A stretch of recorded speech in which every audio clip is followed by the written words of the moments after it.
The Solus is a 3-octave keyboard.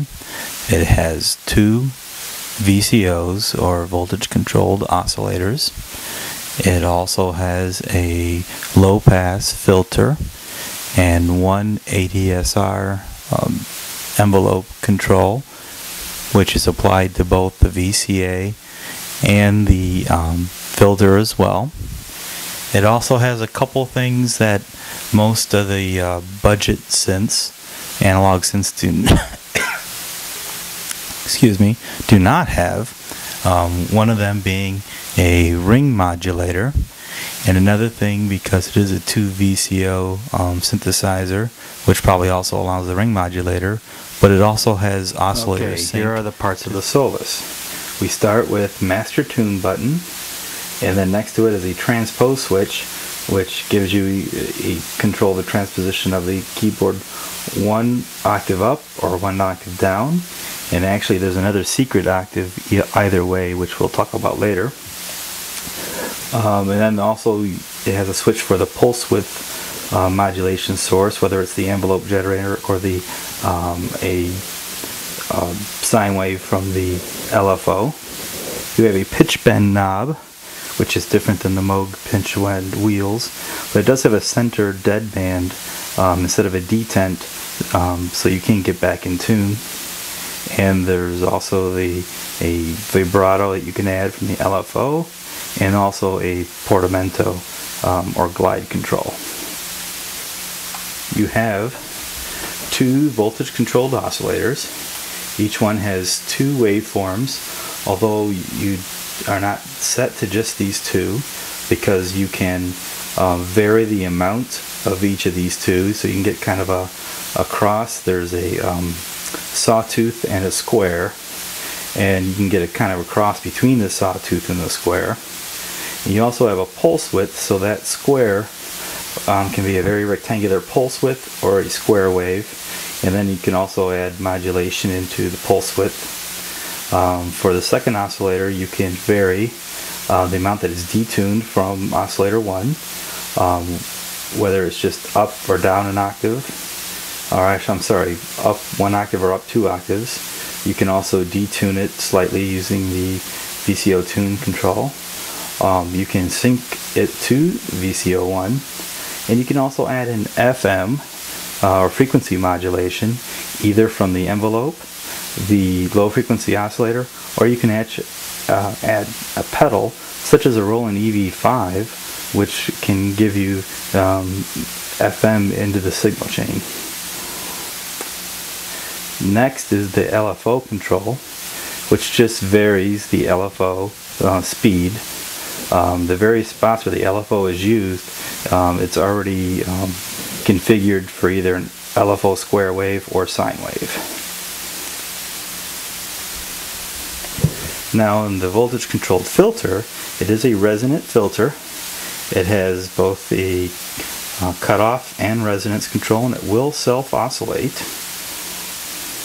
And it will track the keyboard fairly well. And then for the voltage control filter, you can control it with the envelope for the cutoff, the LFO, or the amount of control voltage from the keyboard. So as you play higher up the keyboard, the more the filter opens up. And you can also add either positive or negative control on a switch from the ADSR. And then there's also the mixer there with the filter, controlling what's going into the filter. You can mix in various amounts of oscillator 1 and 2. You can also add in here the ring modulator effect. And then you can also add in your external amount of external in that you can add through the filter and through the envelopes. You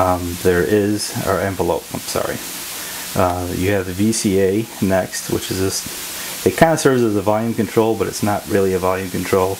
The envelope generator is always patched into the VCA, and you have the you can either have automatic triggering, where it's the pulse is controlled by the LFO speed, multiple triggering, where the envelope will re-trigger every time a new key is pressed, or single triggering, where it will not refire until all the keys are released and another one's pressed. And then besides that, it has a full amount of CV in and out for control voltage, for the pitch, gate, and triggering. These are all on 1/8 inch jacks, which are slightly below the surface there.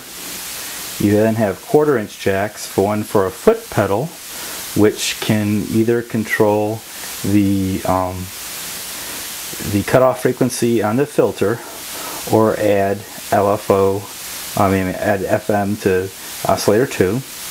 You also have an external audio in to run through the filter and envelope section. Then you have both a high and a low audio out. Some other little nuances is because you do have this tune button over here, or tune knob. You can actually use this to raise or lower another octave on the keyboard. Since it is not spring loaded, it will stay wherever you set it. It will give you an extra octave. Also the ring modulator. This is very uncommon on just an all-in-one synthesizer, and especially on a piece that's more of a budget piece. It gives some quite interesting sounds. And the sync is something that you don't see on a lot of less expensive synthesizers, mostly because they're only one oscillator to begin with. But it wasn't something that was on the original Minimoog Model D, so people didn't copy it. But this is the Arp Solus. It comes in its own little built-in case, which kind of comes down. This is the lid to the case. I'm not going to take it all the way down, otherwise I'll mess with my cables there. But it's about 20 to 25 pounds. Very lightweight, portable synthesizer to carry with you on your travels. And it does have a AC cord, which is permanently attached. And this one is supposed to be a 3-prong cord. Somebody had taken out the center lug, grounding lug, but I've not found any problems with it due to that being done. I'll do a little bit more noodling on the synthesizer just so you can kind of hear it.